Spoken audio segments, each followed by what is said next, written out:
சாரா என்ற ஒரு பெண் ஒரு சிறிய கிராமத்துல வாழ்ந்துட்டு வந்தாங்க. அவங்க நல்ல மனம் கொண்டவங்க, நல்லவங்க, எல்லார்கிட்டும் நல்லா பேசுவாங்க, அன்பானவங்க.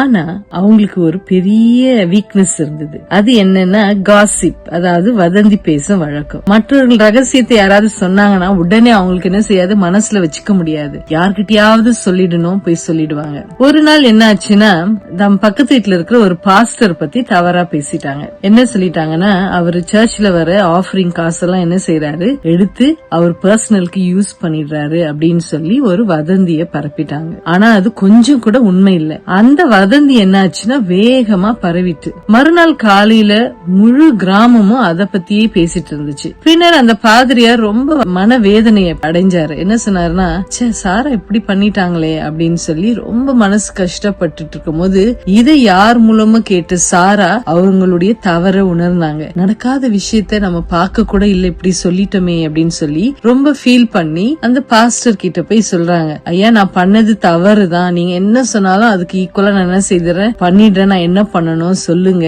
அப்படின்னு சொல்றாரு. அந்த பாஸ்டர் கேட்டுட்டு சொன்னாரு, சாரா நான் உன்னை கண்டிப்பா என்ன செய்யறேன், மன்னிக்கிறேன்.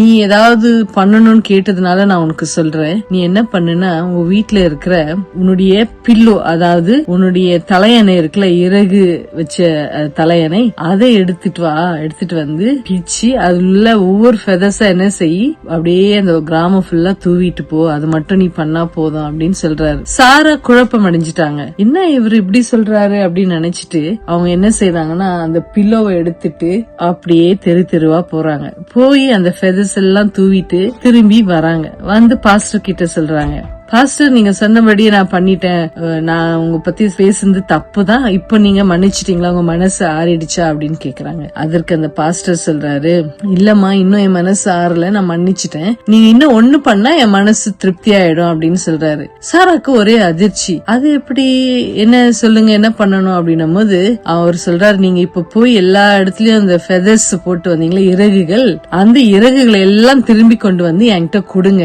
அது போதும் எனக்கு அப்படின்னு சொல்றாரு. திரும்பவும் ஷாக்கு சாராக்கு, என்ன இது நடக்கக்கூடிய விஷயமா இது அப்படின்ட்டு பாதிரியார் கிட்ட சொல்றாங்க. அப்போ அவர் சொல்றாரு, ஆமா இப்ப நீங்க போட்டுட்டு வந்த ஃபெதர்ஸ் எல்லாம் என்னாச்சு, காற்றோட பறந்து எங்கேயாவது போயிட்டு இருக்கோம், உங்களால என்ன செய்ய முடியாது, அதை மறுபடியும் போய் என்ன செய்ய முடியாது, கலெக்ட் பண்ண முடியாது. அது போலதாமா நம்முடைய வார்த்தைகளும் ஒரு வதந்தி அல்லது கடுமையான வார்த்தை அந்த ஃபெதர்ஸ் மாதிரி, அது ஒரு முறை வாயிலிருந்து வெளியேறிட்டா அது முழுமையாக திரும்ப என்ன செய்ய முடியாது, நம்ம பெற முடியாது.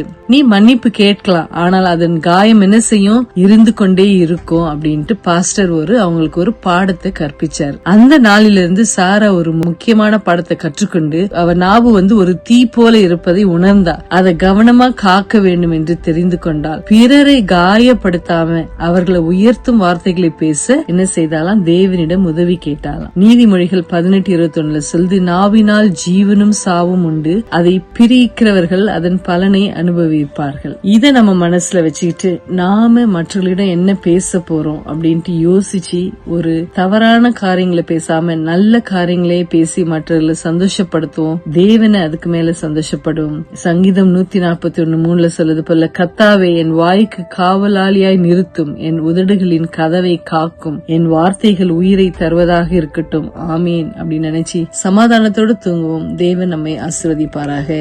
Good night.